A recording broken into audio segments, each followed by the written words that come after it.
خالتي او صعايدك يا عزيز صح هيدك موبا تعيدو تزيد عقوبة العام الجاي واش راك يا الحمد لله يا عاود عيدنا بالصحة والهنا وانت كفاية خويا العزيز لا لا لا لا اسمعي خوتي اليوم جبت لكم قصة رائعة وكيف هاد القصة تعرف علي خوتي راح نديرها بالعربية الفصحى مكتوب في الدور هكا شغل يطلع منا ويا دي الطفا يعاود يجري مورا شغل الاجواء تاع الرعب فاهمين اسمعي خوتي هذه القصة تاع الرعب راح نديرها بالعربية الفصحى سمح تكون عربية ماشي بطلاقة هكذا خوتي سمعنا نضرب معاكم شغل نقراها لكم بالفصحى ونعاود نفهمكم فيها بالدارجة فاهمين تجيب المفرحات والمقبلات خلينا نبداو ليتس جو. بقلب شبه الجزيرة العربية تمتد الصحراء الوهيم وهي صحراء مهجورة لم يجرؤ أحد على عبورها منذ قرن يا خوتي منذ 100 سنة. يطلق عليها السكان المحليين باسم الصحراء الأصداء ليس فقط بسبب الريح وتعد بأصوات غريبة بطريقات عجيبة بل أحد لا يجرؤ أن يدخلها. يقال ليدخلها تبقى الصوت تاعو تماك حتى ويموت. الفصل الأول الرحلة المشؤومة. في 2023 قرر 4 شبان سعوديين بخوض رحلة مهجورة خوتي بتوثيقها بفيديو فاهمين.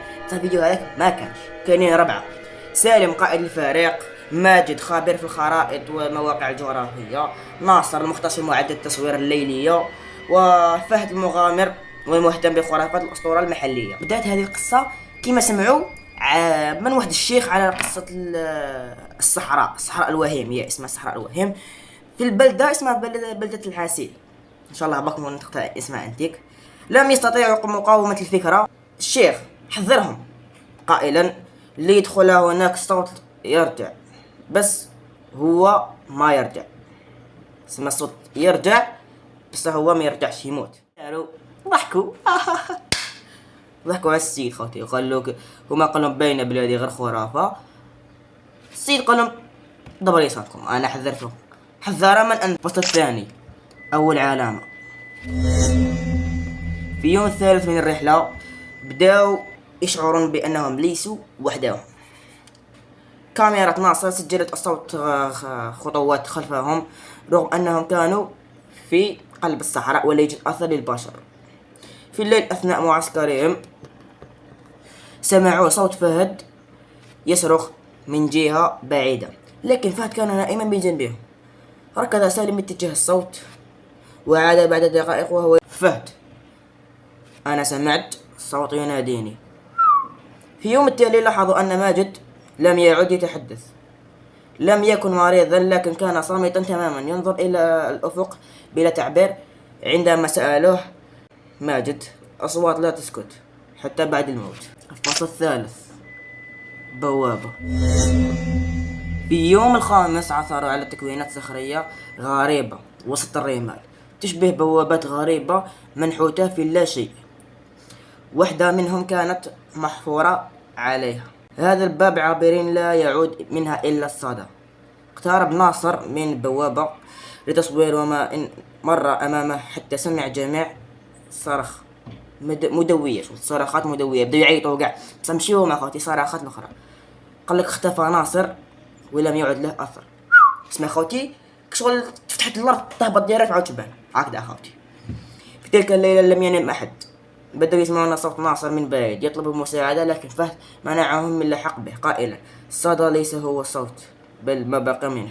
سماه وش قال الشيخ كاين اخوتي سماهما ناصر راح بس الصوت تاعو بقى في الصحراء. الفصل الرابع نهاية مفتوحة.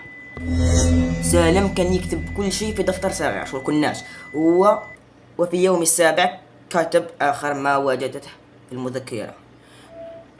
هذه وش كتب في المذكرة تاعو خوتي لقد رأيت وجوه بلا ملامح وأتت بدون من ظل. كما تخيلوا انتم وجه بلا شغل سلندر مان وأتت بدون ظل يعني جني خوتي كما أنا عندي ظل يعني ماني جني أنت. لم يعد جنا كما نعرفهم بل شيء آخر. الصحراء ليست فارغة بل ممتلئة بأرواح لم تغادر. أوكي عاد فهد وحده من الرحلة بعد أسبوعين وجد في بلدة العسيلة حافي القدمين، عينه لا ترمش، يردد جملة واحدة: سالم ما زال يصور تحت الرمل. خطر شو؟ خاتمة. لم يتم العثور على سالم وماجد وناصر، وكاميرات التي وجدتها في الصحراء كانت تالفة تماما، ما عدا تسجيل واحد مدته 11 ثانية فيه صوت سالم يقول: إذا وجدت هذا التسجيل لا تحاول أن تناديني لأنني سأرد. منذ ذلك الحين يقال أن كل ما ينادي باسم سالم في الصحراء الوهيم يسمع صوته يرد عليه. ثم تخيل انت تقول له: سالم صافا يا ودي رجعك هو، لا بس الحمد لله وانت ثم هذه هي. خفت يعني اني وحدي في الدار منا اذا شفتوا شي حاجه قولوا لي من بعد كي نخرج برا ماشي في الداخل. هذه لافان جيسبر يكون عجبكم القصه، واذا كنتم حابين نزيد عليكم قصص هكذا ديروا لنا جام وكتبونا في لي كومونتير. وعيد اضحى مبارك وكل عام وانتم بخير، العقوبه ل 600 الف سنه جايه، واتهلا.